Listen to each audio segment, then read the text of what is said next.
Փառք Տիրոջը։ Օրհնյալ է մեր Տերը։ Ուրեմն մի խոսք է սրտիս մեջ, ուզում եմ մի քիչ բաժնեկցեմ ձեզ հետ։ Տիրոջը փառքով եղբորս համար իր տված խոսքի համար, այդ սերմի համար, որ իսկապես սերմի մեջ կյանք կա եւ կյանք տվող ինքը այդ սերմն է, մի սերմի մեջ մի ծառ կա, ծառի մեջ մի մեծ անտառ։ Այն ձև որ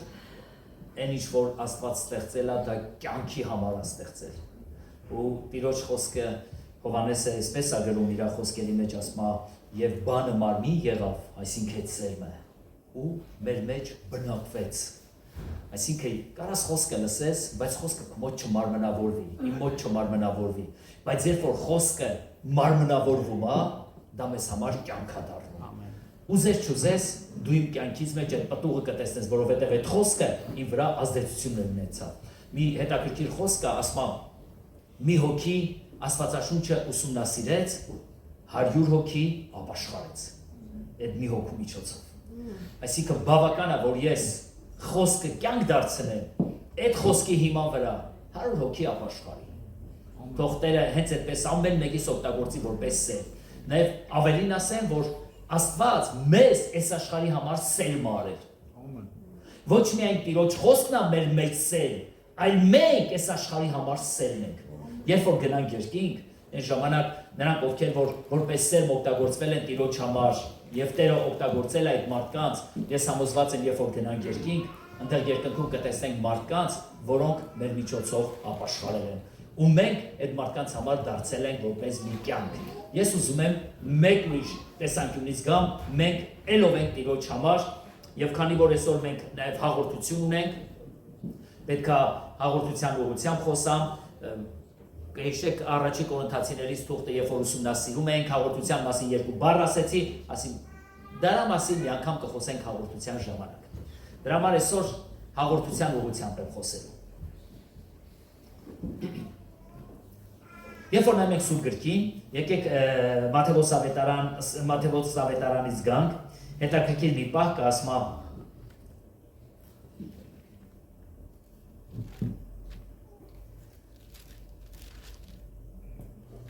Եվ երբ որ Հիսուսը ներողություն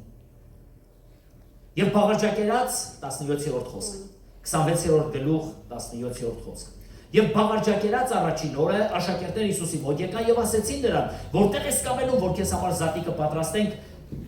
պատրաստենք ուտելու նա էլ ասեց գնացեք քաղաք այսինչի մոտ եւ ասեցին նրան վարդապետն ասում է Ինչ ժամանակը մոտ է, քեզ մոտ եմ անելու զատիկը իմ աշակերտների հետ եւ աշակերտները իրեն ինչպես Հիսուսը հրամայեց նրանց եւ զատիկը պատրաստեցին։ Եվ երբ որ իրիկուն եղավ 12-ի հետ սեղան նստեց եւ նրանք ուտելիս ասեց. ճշմարիտ ասում եմ ձեզ, որ ձեզանից մեկը կմատնի ինձ։ Եվ նրանց ամեն մեկը շատ տրտմած սկսեցին նրան ասել. Միթե ես եմ Տեր։ Նա էլ պատասխանեց եւ ասեց. Նա որ ինձ հետ իր ձեռքը սկավառակի մեջ մտցրեց, նա կմատնի ինձ։ Իրավի մարդի որդին կգնա, ինչպես դրա համար գրված է։ Բայց վայ այն մարդին, որի ձեռով մարդի որդին կմատնվի։ Լավ էր նրան, թե այն մարդը ծնված չլիներ։ Հուդան էլ նրան մատնողը պատասխանեց եւ ասեց. Միթե ես եմ վարդապետ։ Եվ մենք գիտենք, որ Հուդան ինքը գիտեր Եվ Հուդան ուղղակի Հիսուսին հարց էր տալիս, որպեսզի աշակերտներն էլ չկարողանան հասկանալ, որովհետև Սուրբ Գրքի մեջ ամենասկզբում գրված է. Եվ Սատանան մտավ Իսկարիովտացի Հուդայի սրտի մեջ, եւ Հուդան վեր կացավ եւ գնաց քահանաներին ասեց. Ինչ կտակ, որ ես նրան մատնեմ ձեր ձեռքը։ Մեկը սուտ պետքա երաշխավոր կանգներ։ Մեկը պետքա սուտ խոսալ, որպեսզի Հիսուսին ձեռփակալեին։ Ոչ թե նրանք չգիտեին ով է Հիսուսը, նրանք լավ գիտեին Հիսուսը ով է, բայց մեկը պետքա ստախոսությամբ ուղղակի այդ տվյալ ազնվորությանը մատներ։ Եվ Հուդան գնաց ասեց. Ես իր աշակերտներից եմ, ինչ կտակ ինձ։ Եվ գրված է, որ քահանաները նրան խոստացան, որ 30 արծաթ մենք քեզ կտանք, որպեսզի դու նրան մեր ձեռքը մատնես։ Եվ հիմա Հուդան եկավ աշակերտների մոտ, անգամ Սուրբ Գրքի մեջ գրված է, եւ Հիսուսը ասեց Հուդային. Ինչ որ անելու ես գնա եւ արա։ Պատկերացրեք հիմա Հիսուսի վիճակը։ Հիսուսը ինքը գիտեր, որ ինքը մատնվելու է։ Ինքը անգամ իր աշակերտներին ասեց, որ մենք գնում ենք Երուսաղեմ եւ Երուսաղեմում ինձ դատապարտելու են մահվան։ բայց այս երրորդ օրը հարություն եմ առնելու։ Դուք կցրվեք, հովին կզարկեն եւ հոտը կցրվի։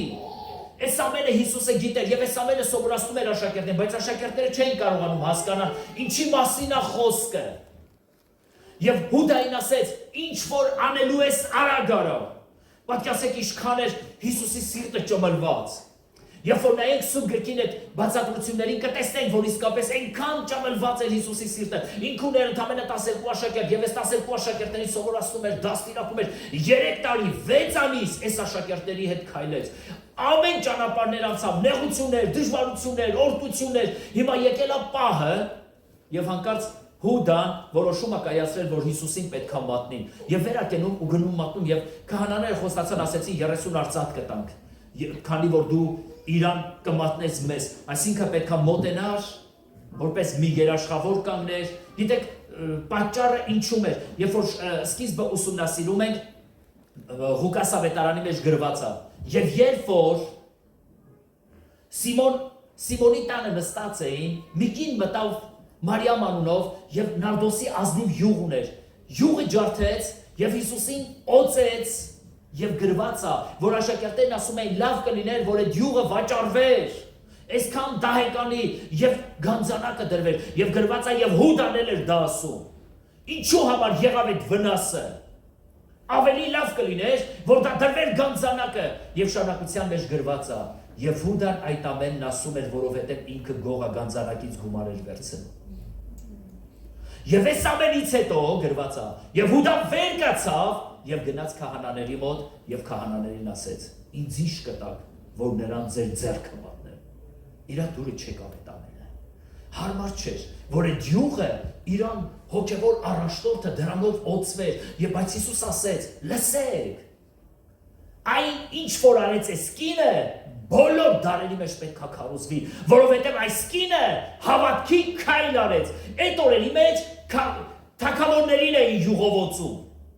ազնիվ յուղով, եւ այս կինը, որ այդպես ազնվագույն յուղը լցրեց Հիսուսի վրա, ինքը ուղղակի հավատում էր եւ նահարճակում էր, որ այս ազնվորությունը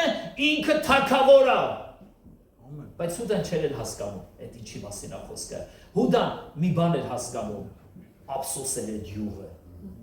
Իսկ Մարիամը ինքը ուրիշ բան հասկացավ, որ այն ազնվորությունը, որը որ արժանի է յուղով օծվելու, նա թագավոր է։ Միգուցե Մարիամը անգամ չէր հասկանում իր արածը, ինչի համար ինքը այդ ամենը արեց։ Ես համոզված եմ, որ չէր հասկանում, բայց հավատքի գործոնն էր այդտեղ խոսում։ Հիսուսը դրա համար ասեց. բոլոր դարերի մեջ նրա արածը կքարոզվի։ Եկեք ուշադրություն դարձնենք։ Հիսուսը իր խաչելությունից առաջ մի մեծ տոն կատարեց եւ դա զատիկի տոնն էր։ Զատիկին մարդիկ հավաքվում էին, գառ էին մորթում, խնջույք էին անում, որովհետեւ այդ օրը Սատակի չրեշտակը անցավ հрьяաների տների մոտով եւ չզարկեց հрьяաների տներին, բայց եգիպտացիների տների անդրանիկներին զարկեց։ Եվ այս մեծ տոն դարձավ հрьяաների համար, քանի որ հрьяաները այդ օրը մեծ շնորհ եւ ողորմություն գտան, ամեն մեկը իրական մեծ խնջույք էր անում եւ զատիկ էին մորթում։ Եվ Հիսուսը ինքը պետք է լիներ այդ զատիկը, եւ նրա աշակերտներն չգիտեին։ Հիսուս ասեց գնացեք զատիկը պատրաստեցեք, գառը մորթեցին, ամեն ինչ արեցին, աշակերտներին Հովհաննեսին ու Պետրոսին կանչեց, ասեց գնացեք, մի լավ տեղ վերցրեք, ասեց որտեղ ես ուզում, որ պատրաստենք, վարդապետ, ասեց գնացեք, մի մարդ կգտնեք, կուժը իր ուսի վրա, նրան ասեք, նրա հետևից գնացեք եւ նա որտում կմտնի, այդ տան տիրոջ ասեք, որտեղ կարող է պատրաստել այս մեծ խնջույքը եւ նա ձեզ մի լավ տեղ ցույց կտա։ Եվ գրված է Հովհաննեսը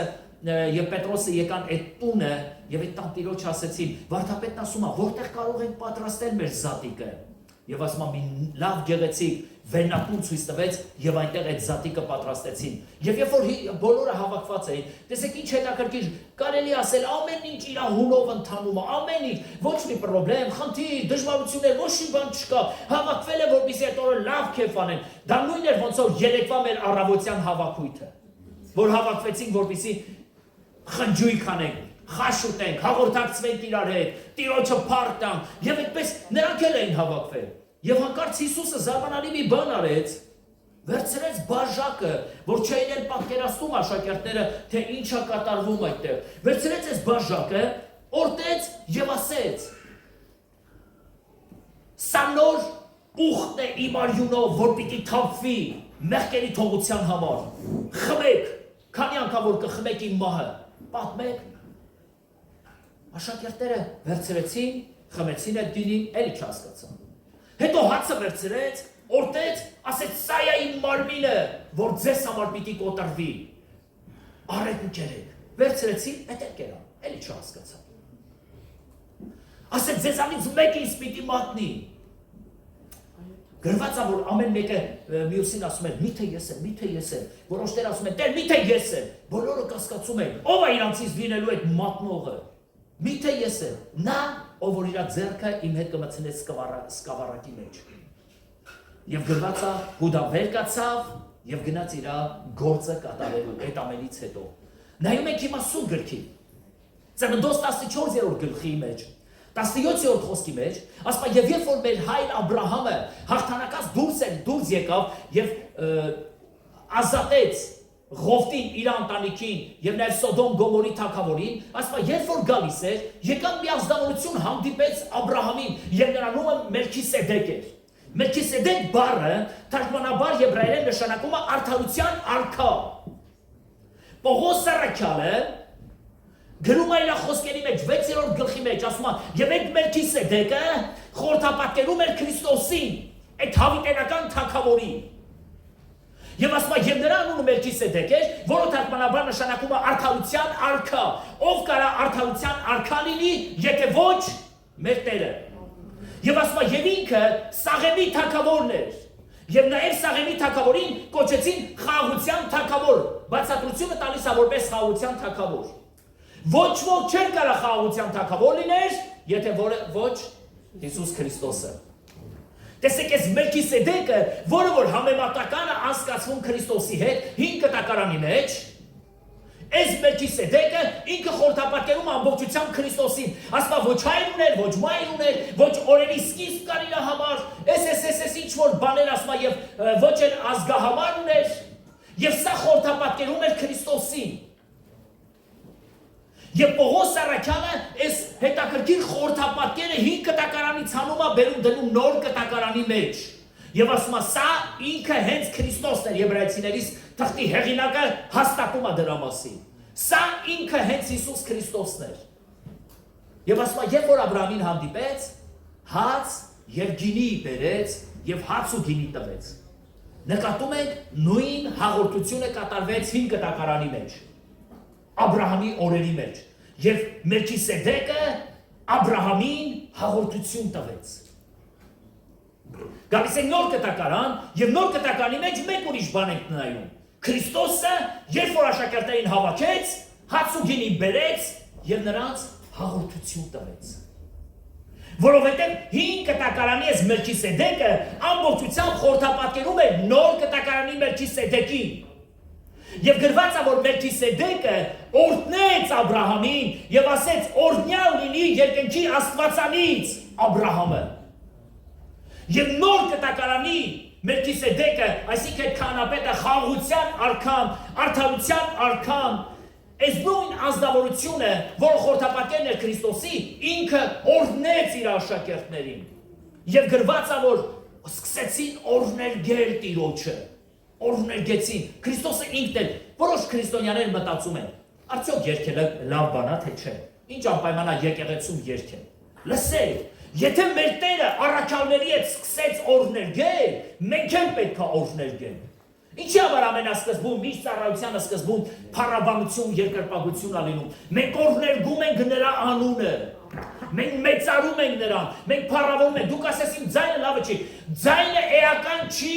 կարևոր է, որ դու ինձ ձայն ունես, դրանով Տիրոջը երկրպագես, որովհետև սա կարևոր է, Հիսուսը աշակերտների հետ սկսեց օրհներգել Տիրոջը, եւ շարունակության մեջ Հիսուս Քրիստոսը հետևյալն է խոսում.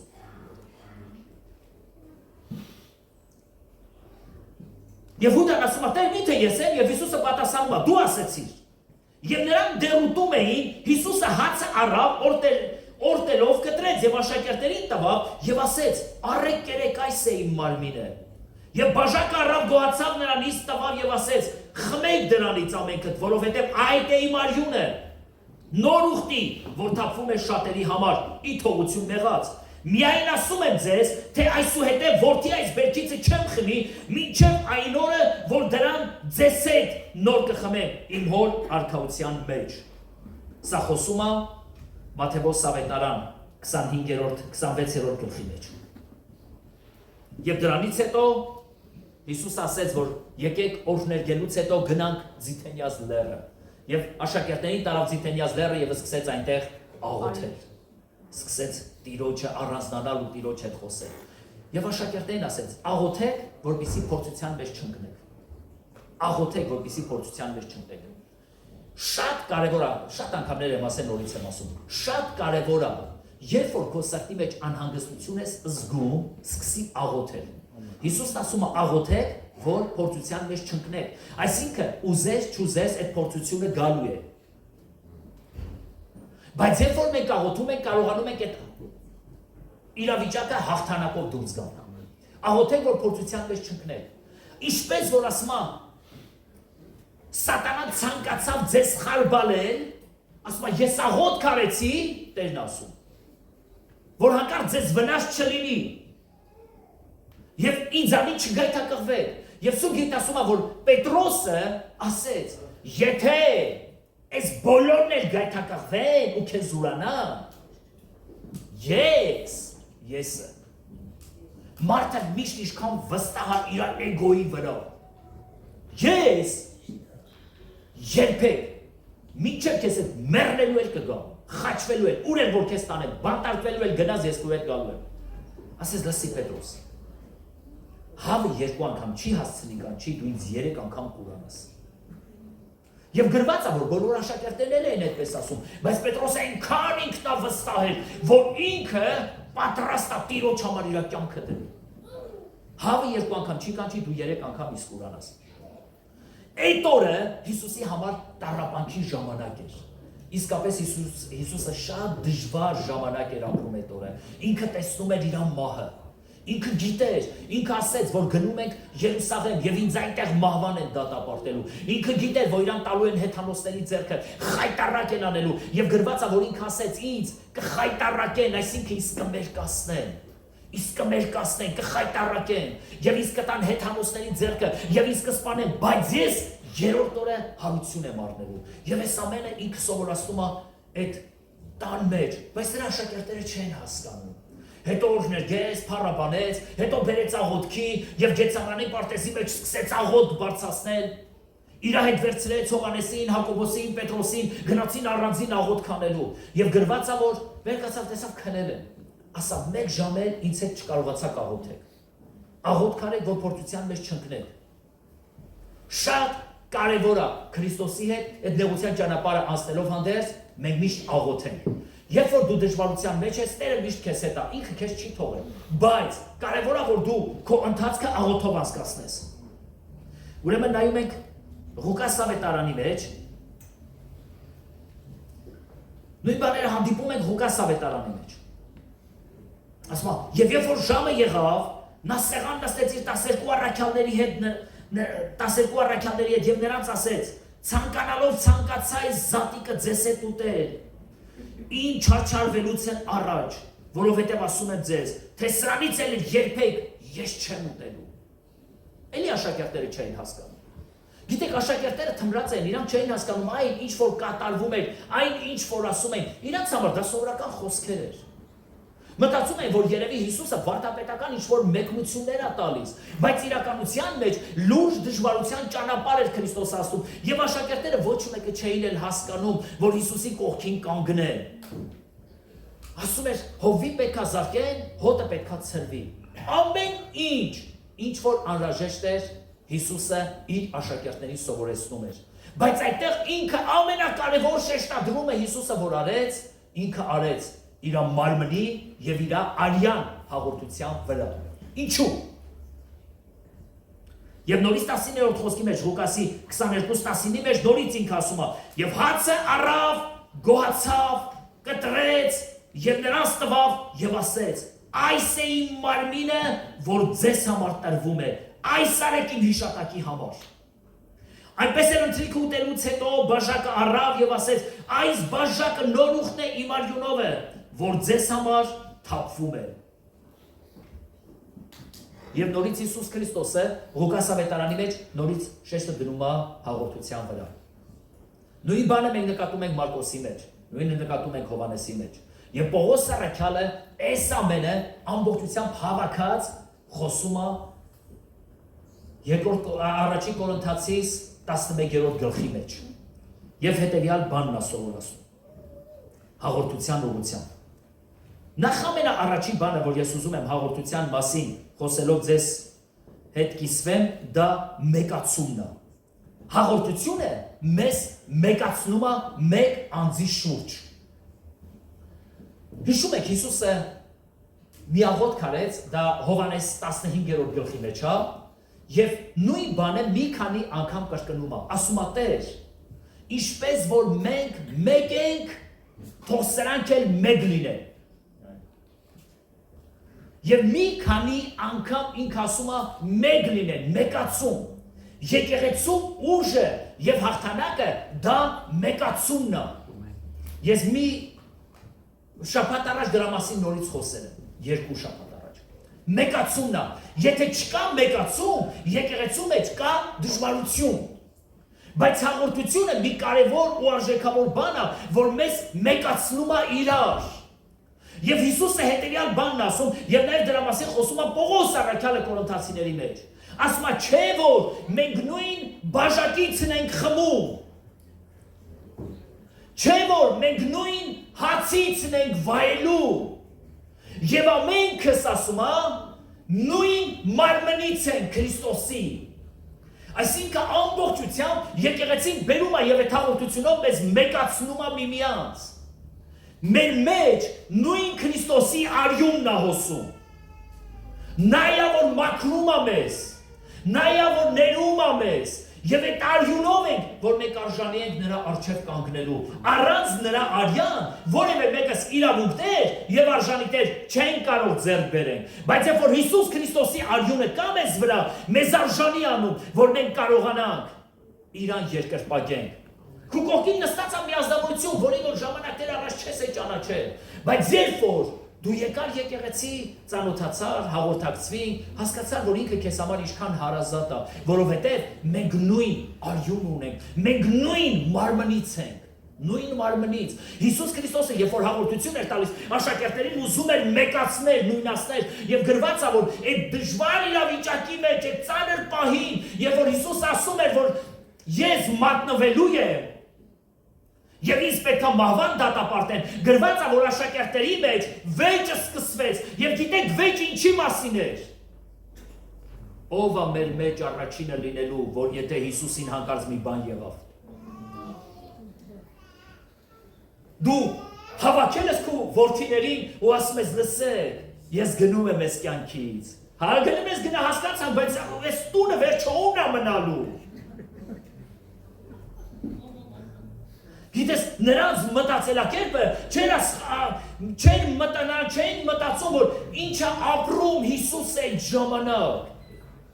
Սուրբ Գիրքը տալիս է, երբ որ նա Գեթսեմանի պարտեզում աղոթք էր անում, ասում է,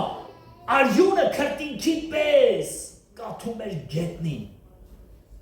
Ապրումներից այդ մազանոթները, որոշ աստվածաբաններ ասում են, որ այդ գլխի մազանոթները սկսում էին տրաքել։ Իր ծանր ապրումներից, որովհետև ինքը տեսնում էր, թե ինչ տառապանք է ապրելու։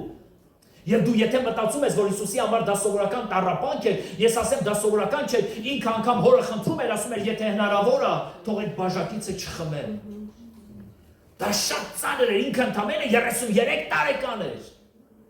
Եթե հնարավոր է, թող այդ բաժակիցը չխմեմ։ Եվ գրված է, որ երրորդ անգամ, երբ որ ինքը աղոթք արեց, ասեց հայր, թող քո կամքը լինի։ Ինքը տեսավ, որ երկինքը ոչ մի արձագանք չտվեց իրեն։ Ինքը էլ էր ուզում, որ առանց խաչի այդ ամեն գործողությունները կատարվի, բայց Աստծո ծրագիրը խաչի միջոցով էր լինելու, մահվան միջոցով էր լինելու, առանց զոհասեղանի այդ գործը չէր կատարվելու։ Ու երբ որ Հիսուս այս ամենը սովորացնում էր իր աշակերտներին ուշադրությունը ուրիշ բան էր, ով է մեզանից ամենաառաջինը լինելու, ով է մեզանից մեծը լինելու, եւ Հիսուս ասեց, լսեք, ազգերի թագավորները տիրում են ժողովուրդների վրա, բայց ձեզ հետեւյալն եմ ասում, ով որ ուզում է ձեր մեջ մեծ լինի, թող ծառա լինի, ծառայեք մեկը մյուսին։ Եվ Հիսուսը սա սովորեցնում էր, որպեսզի աշակերտները լինեն այնպիսին, ինչպիսին որ ինքը ուզում էր տեսնել։ Դրանից առաջ գրված է, որ Հիսուսը ծնկեց ու սկսեց աշակերտների ոտքերը լվանալ։ Եվ Պետրոս ասեց, Տեր, հարմար չի որ դու իմ ոտքերը լվանաս։ Գիտեք ինչի համար էր ասում, որովհետև հրյայի ոտք լվանալով դա անարգանք էր։ Հրյան իրավունք չուներ հրյայի ոտք լվանալ, կամ էլ ուրիշ ազգի։ Մի անգամ մի ազնվորություն ասեց, աղբերս ասավ, բա ոնց է Աբրահամը հրեշտակների ոտքեր լված, ասի կարդացեք ու տեսեք, գրված է, ջուր բերեմ, դուք ձեր ոտքերը լվացեք։ Չի ասում, ես ձեր ոտքերը կլվանամ։ Հրյան երբեք որևէ մեկի ոտքերը չեն լվանում, դա անմաքրություն էր։ Ծառաներն էին հրյաների ոտքերը լվանում։ Եվ հիմա հասկացեք ինչ է կատարվում։ Հիսուսը ծնկել է եւ ուզում է աշակերտների ոտքերը լվանա։ Եվ Պետրոսն ասում է, Տեր, ես թույլ չեմ տա, որ դու իմ ոտքերը լվանաս։ Հիսուսն ասում է, եթե ես քո ոտքերը չլվանամ, դու ինձ հետ ոչ մի բաժին չես կարող ունենաս, Պետրոս։ Ասում է, Տեր, ոչ միայն ոտքերս, այլ գլուխս ու ձեռքերս են լվա։ Պետրոսը հիմա համաձայն է, որ ամբողջությամբ Տերը իրան լվանա ու մաքրի։ Հիսուսը ինքը օրինակը եղավ մեզ համար, թե մենք իր ձեր պետք է գնանք այդ խաչի ճանապարհը։ Ամենաառաջին բանը, որ հաղորդության միջոցով Հիսուսը ուզում էր աշակերտների մեջ բարձրանալ, դա մեկացումն էր ուզում երևա, որ մենք մեկ լինենք, որ ձեզանից որևէ մեկը չցանկանա իշխի կամ տիրի։ Եկեղեցու առաջնորդները, ես այս եկեղեցու հովիվն եմ, բայց ես ձեզ ասեմ, այս եկեղեցու ավակ ծառան եմ ես։ Ավակ ծառան, կան ծառաներ, բայց կա ավակ ծառա։ Ավակ ծառա չի նշանակում, որ բոլորը պետքա ծառային են, ավակ ծառա նշանակում է, որ ինքը պետքա ծառայի բոլորին, այդ թվում նաև ծառաներին, նրանք ովքեր որ հասկանում են, որ իրանք ծառա են։ Հիսուս ասում էր, որ դուք պետքա մեկ լինեք, եթե մենք մեկ ենք, մեր մեջ որևէ մեկը չի ձգտի, որ լիդերը լինի, առաջնորդը լինի, ես եմ ասողը լինելու այս եկեղեցու մեջ։ Այս եկեղեցու մեջ մի հատ լավագույն ասող կա, նրա անունը Հիսուսը, որովհետև ինքը ամենալավագույն ծառան եղավ եւ իր անձը դրեց որպես մի ծառա։ Այն խոնարհությունը, որ Հիսուսը խոնարհվեց, որևէ մեկը չեն կարող այդպիսի խոնարհությունով խոնարհվենք։ Երկրորդ կարևորագույն բանը, որ Պողոս Սարաքյալը կարևորում է։ Հիսուսը վերցրեց հացը, օրհնեց ու տվեց, ասեց, առեք կերեք, սա է իմ մարմինը։ Հիմա գալիս եմ կանգնեմ եղբորս ասացի վրա։ Առեք կերեք։ Գիտեք, աշխարհը չի կարող Հիսուսին ճանաչի, եթե դեռևս Հիսուսի մարմնի չի հպվել։ Սուրբ գրքի մեջ գրված է, եւ նրանք, ովքեր որ կպան նրա մարմնին, բժշկվեցին։ Եվ փափագում էին նրա մարմնին կպնել։ Այսօր այդ նույն մարմինը գործող զորություն ունի։ Եվ այսօր այդ մարմինը դուք եք, որ այստեղ եք։ Եվ Հիսուսը վերցրեց հացը եւ օրհնեց այդ հացը եւ կտրեց ու տվեց եւ ասեց առեք կերեք, սա է իմ մարմինը։ Աշխարհը դեռևս չի կարող Հիսուսին ընդունի, եթե դեռևս չի կարողացել ընդունի կամ հանդիպի եկեղեցու հետ։ Բայց երբ որ հանդիպում է ունենում եկեղեցու հետ, աշխարհը կյանք է ունենում, որովհետև Աստված իր կյանքը դրեց իր եկեղեցու մեջ։ Մարդու կյանքը մարդու մարմնի մեջ է։ Աստծո կյանքը Աստծո եկեղեցու մեջ է, Աստծո մարմնի մեջ է։ Անհնար է մեկը շփում հաղորդակցություն ունենա Քրիստոսի մարմնի հետ եւ նա կյանք չունենա։ Մենք դրա համար Հիսուսը վերցրեց ու կոտրեց։ Գիտեք ինչի կոտրեց, մեր կարծրատիպերը կոտրեց, մեր բնավորությունը կոտրեց, մեր եսակենտրոնությունը կոտրեց, մեր էգոյի վրա վստահությունը կոտրեց, ամբողջությամբ Աստված կոտրեց, փշրեց Հիսուս այդ հացը եւ ասեց առեք կերեք, առեք կերեք։ Եկեղեցին ինչքան կոտրվում է, ինչքան ծառայ է, ինչքան խոնարհվում է, այնքան հարմար կերակուր է աշխարհի համար։ Բայց երբ որ եկեղեցին ինքը չի կոտրվում եւ ինքը միշտ մնում այնպես ոնց որ ինքը կա իր բնավորության մեջ, նրան ոչ մեկը չի կարող ուտի։ Ինչքան է եղել, որ մարդիկ մեզ հետ հանդիպել են ու ասել են, ինչքան լավն ես, ինչ լավ խոսքեր ունես դու, ինչքան լավ ես դու խոսում, դու ուղղակի յուրահատուկ անձնավորություն ես, գիտես ինչի, որովհետև նա քեզ կոտրել է եւ դու արդեն հասանելի ես նրա համար կերակրվելու, նաև որ քեզանից համը առնում, ինքը հասկանում է, որ դու ուրիշ ես, չեմ ուրիշները։ Աստված քեզ դարձնում է այնպիսին, ինչպիսին, որ դու ինքը ուզում է քեզ տեսնի, եւ դրա համար Հիսուսը վերցրեց այդ հացը, օրհնեց այդ հացը եւ ասեց. «Առեք կերեք, սա է իմ մարմինը»։ Եկեղեցի, երկրորդ կարևորագույն բանը, առաջինը Հիսուսը խոսում է մեկացման մասին, որ մենք պետք է մեկ լինենք։ Երկրորդը Պողոս առաքյալը մեզ օգնում է, ասում է քանի անգամ որ ուտեք, նրա մահը պատմեք։ Շեշտը դնում է պատմելու վրա։ Կերակ պատմեք,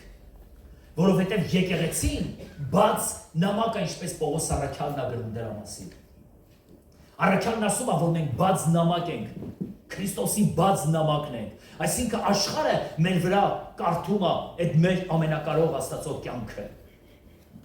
Միգուցե այսօր մեր խոսքերը չընդունեն շատերը, բայց ես հավատացնում եմ, որ նրանց համար դու բաց նամակ ես։ Իրանք անգիր գիտեն դու ով ես, իրանք անգիր գիտեն ինչ ես դու անում, ինչ չես անում։ Եթե հանկարծ ասե, որ հավատացյալները այս ինչ մեղքը գործել են, հենց անհավատները իրանք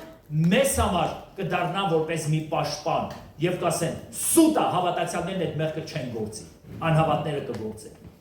որովհետեւ մենք նրանց համար բաց նամակ ենք։ Պողոս առաքյալն ասում է, քանի անգամ որ ուտենք ու խմենք, պատմենք նրա մահը, մինչեւ որ նա կգա։ Ես ասել եմ եւ նորից եմ ասում, երբ որ խոսում է առաջին Կորինթացիս 11-րդ գլխում հաղորդության մասին, Պողոս առաքյալը հետևյալ բանն ասում, այդ ժամանակ Կորինթոսի եկեղեցու մեջ բաժանություններ կար, եւ բաժանությունները սկսվել էին հարուստների, աղքատների մեջ, ծառաների եւ տերերի մեջ, հաջողվածների եւ անհաջողվածների մեջ։ Գիտեք, այս օրերի մեջ էլ այդ նույն զրույցը շատ է տարածված։ Եթե մեկը հարուստ է, ուրեմն նա տիրոջ օրհնվածն է։ Եթե մեկը աղքատ է, ուրեմն նա անեծքի տակ է։ Եթե մեկը լավ մեքենա ունի, Տերը նրան օրհնել է։ Եթե մեկը մեքենա չունի, նա արդեն անիծված է։ Եթե մեկը տուն ունի, նշանակում է Տերը նրան օրհնել է։ Եթե մեկը տուն չունի, ուրեմն նա Աստծո անեծվածն է։ Ես հետևյալն եմ ասում, չկա այդպիսի հասկացողություն։ Աստված բոլոր անեծքները վերցրել է խաչի վրա։ Մեկը ունի, որովհետև աշխատում է ունի, որովհետև խելացի է ունի։ Մեկը չունի, որովհետև աշխատանք չունի։ Մեկը այս բնակավարի մեջ հաջողված է, նա ունի, մյուսը անհաջողված է, չունի։ Բայց այդ չի խոսում այն բանի մասին, որ Աստված մեկի կյանքը օրհնել է, մյուսի կյանքը անիծել։ Գրված է, որ Տերը բոլոր անեծքները վերցրեց Գողգոթայում խաչի վրա եւ մեզ ազատ արձակեց։ Այսինքն մեր ունենալը եւ չունենալը չի խոսում մեր շատ օրհնված լինելու մասին կամ էլ մեր անիծված լինելու մասին։ Գրված է Եփեսացիներից թղթի մեջ, ասում է նա մեզ օրհնեց։ Նա մեզ օրհնեց, չի ասում օրհնելու է։ Մենք իրար երբ որ օրհնում ենք, ասում ենք Տերը օրհնիչ է, չէ՞։ Բայց Պողոս առաքյալը Եփեսացիներից թղթի մեջ ասում է նա մեզ օրհնեց հոգևոր բոլոր օրհնություններով երկնավորների մեջ։ Այսինքն 2000 տարի առաջ ինքը արդեն մեզ օրհնել է երկնավորների մեջ։ Եվ մենք օրհնված մարդիկ ենք։ Մենք ենք կարողանալու մեր կյանքը ճիշտ դասավորենք։ Ես գնում եմ ամուսնանում եմ մի նարկոմանի հետ։ Հետո կյանքս անհաջող է։ Աստված էս խի անիծեց իմ կյանքը, Աստված չանիծեց, դու ընտրեցին իրան։ Ես գնում եմ ամուսնանում մի անառակի հետ, Աստված էս խի կյանքս անիծեց եք այս անառակի։ Դու աչքեր ունեիր, հասկացողություն ունեիր, դու չի բան իրան ընտրեցիր։ Ինչի համար իմ կյանքից մեջ էս ամենը, ինչի համար անհնար է մարդը ուղիղ ճանապարհով ապրի Տիրոջ առաջ եւ Աստված նրա կյանքը չօգնի։ Դու կասես ամեն։ Սուրբ Գրքի մեջ գրված է. օրհնությունը եւ անեծքը դնում եմ ձեր առաջ։ Որտեղ ձեր առաջ մենք ենք ընտրելու օրհնություն թե անեծք։ Ես ասեցի, որ Տերը մեզ բոլոր օրհնություններով օրհնել է երկնավորների մեջ։ Բոլոր օրհնություններով, բայց նա մեր առջև դնում է օրհնությունը եւ կյանքը։ Մենք ենք ընտրություն անելու, օրհնությունն ենք ընտրում, թե կյանքն ենք ընտրում։ Կյանքն ենք ընտրում, թե անեծքն ենք ընտրում։ Մահը, թե կյանքը, օրհնությունը, թե անեծքը։ Սա մեր ընտրությունն է։ Ես եմ ընտրելու, դու ես ընտրելու։ Եվ հիմա երկրորդ կարևորագույն բանը Պողոս առաքյալը որ ասում է, եթե դուք մի եք, մենք մի կարևոր բան ունենք, մենք աշխարհին ցույց ենք տալու ում ենք պաշտում։ Եվ մենք պետք է լինենք նրա բաց նամակները, նրա ավետարանիչները, որ կանգնենք նրանց կողքին, ովքեր կոտրված են, ովքեր ջարդված են, ովքեր վիրավորված են, ովքեր խոսքի կարիք ունեն։ Սա մեր կյանքի մեջ օրհնությունն է։ Դուք ասես ամեն։ Ես մտածում եմ, որ հնարավորություն կունենանք մի կիրակի վկայություններ լսենք։ Նրանք ովքեր որ ավետարան են քարոզում, մարդկանց վկայում են առողջություն, մարդկանց վկայում են, քարոզում են, կուզենամ վկայություններ լսենք, որ տեսնենք Աստված ինչ զարմանալի բաներ է անում մեր մեջ։ Եվ նրանք ովքեր վկայություններ կունենան, որ ինչ որ մեկին վկայել են, կյանքը փոխվել է, ապաշխարել է, ինչի՞ չէ, նաև վկայություններ լսենք Տիրոջը փառք տանք։ Որովհետև Պողոսն ասում է, քանի անգամ որ մենք ուտենք ու խմենք, նրա մահը պատմենք մինչև որ նա կգա։ Եվ Պողոս առաքյալը առաջին Կորինթացիներից մեջ երբ որ խոսում էր դրա մասին, ինքը խոսում էր այն բանի մասին, ասում էր ձեր մեջ բաժանումներ կա, բայց չպետք է ձեր մեջ բաժանումներ լինի, որովհետև մենք մի ենք, հարուստներ, թե աղքատներ, տերեր, թե ծառաներ, մենք մի ենք, մի, որովհետև մենք մեկ հացիցն ենք վայելում, եւ դրա մասին 10-րդ առաջին Կորինթացից 10-րդ Գլխի մեջ 16-րդ խոսքը այսպես ասում. այն օրհնության բաժակը որ օրհնում ենք, չէ որ հաղորդությունն է Քրիստոսի արյունի, հացը որ կտրում ենք, չէ որ հաղորդությունն է Քրիստոսի մարմնի, այսինքն մենք հաղորդակից ենք եղել, մենք մի ենք, որովհետև մեկ հաց, մեկ մարմին ենք, մենք շատերս։ Մեկ հաց, մեկ մարմին ենք մենք շատերս, մենք Քրիստոսի տարածախթանակով, նրա թափած արյան շնորհիվ, նրա կտրտված մարմնի շնորհիվ մենք մեկացանք նրա մեջ ու մենք մեկ ենք, մեկ եւ մեզ կոչում են եկեղեցի, որը թարգմանաբար նշանակում է հոգիների միաբանություն։ Հայտնության գրքի մեջ նա մեզ կոչում է հարս։ Մենք մեկ ենք, մի ենք։ Բոլոր վերստին ծնվածները Քրիստոսի հարց եկեղեցին է։ Եվ Պողոս առաքյալը հետևյալն ասում. եկեք մենք որոշենք նրա մարմինը, որոշենք, որովհետև Սուրբ գրքի մեջ ասում է դրա համար ձեր մեջ ցավեր կան, հիվանդություններ կան, այստականություններ կան։ Ինչու՞։ Ասում է որովհետև չենք որոշում Տիրոջ մարմինը։ Շատերը մտածում են որոշել նշանակում է հաղորդությանը հացին շատ զգուշ մոտենալ։ Ոչ նա հացը, քու կողքինի շատ զգուշ մոտեցի։ Նա հացը, նա մարդ չի, նա մարմին չի, մարմինը քու կողքին է նստած։ Երբ որ մենք իրար հետ ենք հաղորդակցվում, մենք պետք է հասկանանք, որ ամենաթանկ անձը, ես հիշում եմ, երբ որ նոր էի ապաշխարել եւ գնում ենք հաղորդության, այդ հացը այնքան զգուշ ես բռի մեջ պահում է, որ հանկարծ ասում են փշունել չնի, վերջում առաջնորդ այդ փշուները մաքրում էր։ Ասում էին Տիրոջ մարմինն է։ Գիտես, երբ որ սկսում ես հոգևոր հասունանալ, հասկանում ես, որ Տիրոջ մարմինը հացը չի։ Դա խորհուրդ է։ Մենք սրանով ցույց ենք տալի, որ մենք մի հաց էինք, բայց կտոր եղան, կտոր, բայց Տիրոջ մարմինը քո տան անդամն է։ Տիրոջ մարմինը քո կողքին նստած է։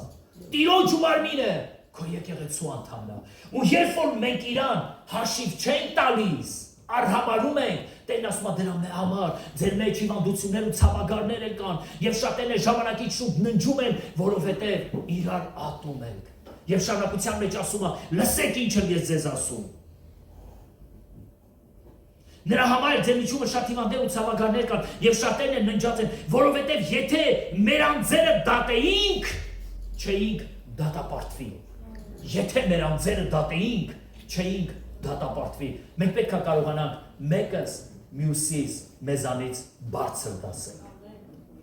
Որովհետև մենք Տիրոջ մարմինն ենք։ Եվ Պողոս առաքյալը այս համարներով, այս 11-րդ գլխով ինք սկսում է Տիրոջ եկեղեցին բարձրացնել, որ Տիրոջ եկեղեցին մեկը մյուսին հասկանա, որ մենք մի ենք Քրիստոսի մեջ։ Եթե ասում է մի ձեռքը վնասվի, միթե մյուս ձեռքը ցավ չի ապրի, կամ գլուխը կամ աչքը ցավ չի ապրի, որ այս ձեռքը վնասվել է։ Այո, ցավ կապրի, որովհետև Աստված մեզ մի արել։ Սա է պատճառը, որ հանկարծ լսում ես, որ մի հավատացյալի վատ բան է եղել, սկսում ես վատը զգալ քեզ։ Ինչի՞, որովհետև նա քո մարմնի մի մասն է, որովհետև մենք մի ենք Քրիստոսի մեջ։ Սա է պատճառը, որ մեկը տկարացել է, կոտրվել է, ջարդվել է, մենք սկսում ենք ցավ ապրել, սկսում ենք արցունքներով աղոթել, որովհետև մենք մի ենք, Աստված մեզ մի արել։ Եվ մենք մի լինելով, եկեք նրա մեկ լինելու մասին քարոզենք մարդկանց։ Աշխարհը Քրիստոսի կարիքը ունի։ Աստծո հավիտենական նպատակներից մեկը դա հոր սիրտը ներկայացնել աշխարհին։ Աշխարհը չի հասկանալ Աստված ինձ սիրտ ունի։ Խոսացեք անապաշխար մարդկանց հետ ու տեսեք, որ աշխարհը չի հասկանում։ Աշխարհի համար Հայր Աստված էսպես է,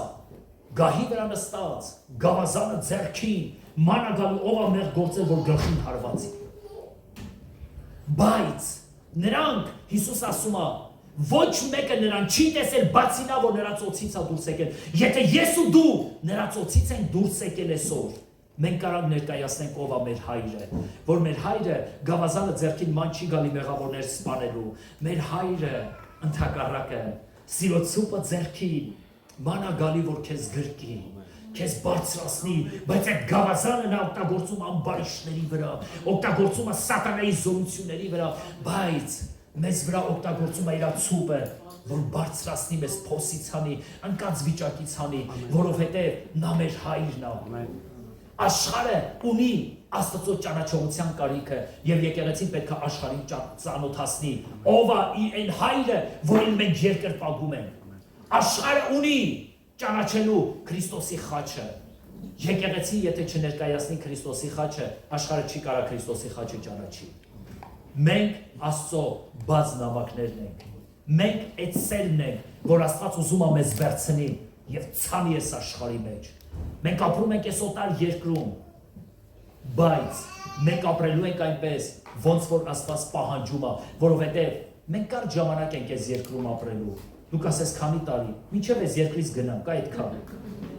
Երկինք կգնանք, թե ուրիշ տեղ կգնանք, բայց մինչև երկրից գնանք, այս երկրից գնանք։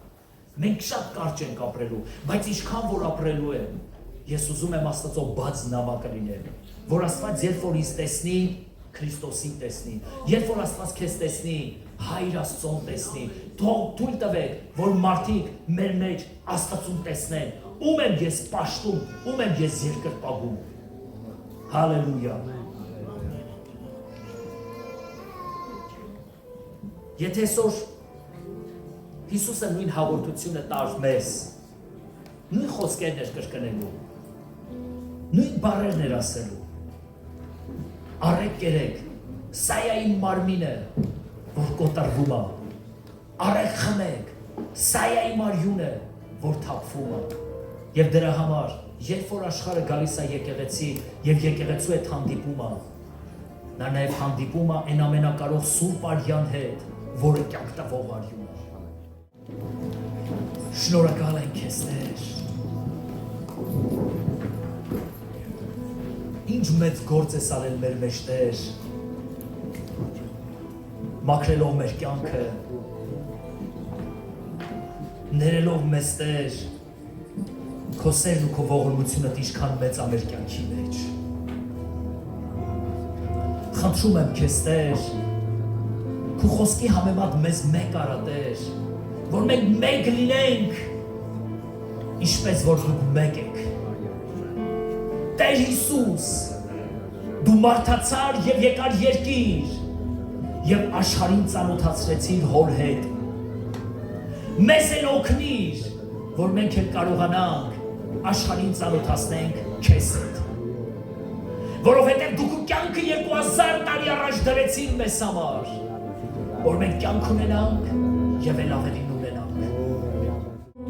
Այն օրհնության բաժակը որոշում ենք, չէ որ հաղորդությունն է Քրիստոսի արյունի, այն հացը որ կտրում ենք, չէ որ հաղորդությունն է Քրիստոսի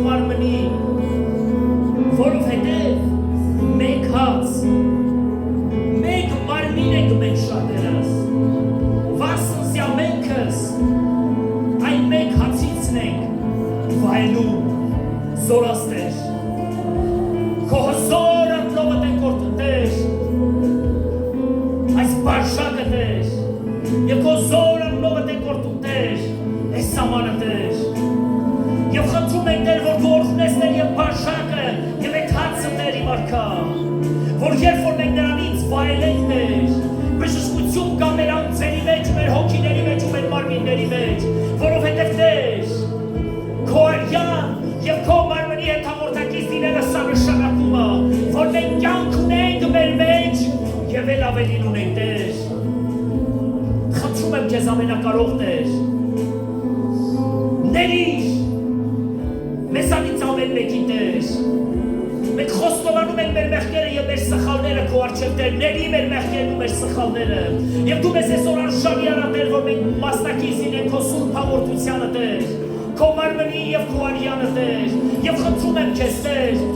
որ քո մարմնին ու արյանը Տեր հաղորդակից լինելը Տեր, թող զորություն եւ բժշկություն բերի մեր մարմիններին Տեր, մեր անձերին ու մեր հոգիներին Տեր, որ մենք լցվենք քո սուրբ հոգով զորացարկա։ Զորացնում ես Տեր։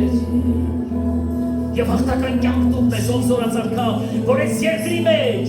մենք մեկ լինենք և քո անունը բարձր պահենք։ Հիսուս, դու հորը ներկայացրել ես աշխարհին, որդի որ մենք էլ քեզ ներկայացնենք այս աշխարհին, որովհետև դու գալու ես որ քո եկեղեցին տանես։ Խնդրում եմ քեզ ամենակարող Տեր, օգնիր մեզ և փառավորվիր մեր մեջ։ Եվ Պողոս առաքյալի միջոցով Սուրբ Հոգին հետևյալ բանն ասում. քանի անգամ որ կուտեք ու կխմեք, իմ մահը կպատմեք, մինչև որ ես կգամ։ Տեր օգնիր, Տեր շնորհ և ողորմություն արա, օգնի որ հասկանանք ինչ է նշանակում քո մարմինը և քո արյունը Տեր, օգնի որ ճիշտ հաղորդակից լինենք Տեր, օգնի որ մեկս մյուսից չքննադատենք Տեր, օգնի որ մեկս մյուսից չանարգենք, չբամբասենք, չչարախոսենք, բայց քո խոսքի մեջ ապրենք Տեր, որովհետև դու մեզ մեկ ես արել քո մեջ Տեր, մենք մի ենք Տեր քո մեջ։ Հիսուս, Խաչոսիս, գնում էր նա Գողգոթա, Հիսուս, և անընդհատ երկինք էր նայում։ Ալելույա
Իմ բահը պատմեցեք, մինչև որ ես կգամ։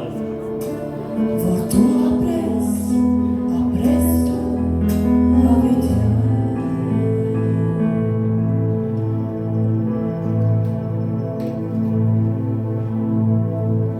Շնորհակալ եմ քեզ Տեր։ Շնորհակալ եմ։ դու ապրես Մեծարում ենք ու երկրպագում ենք քեզ Տեր։ հավիտյան Շնորհակալ եմ քո մարմնի ու արյան համար Տեր։ Շնորհակալ ենք այս սուրբ հաղորդության համար Տեր։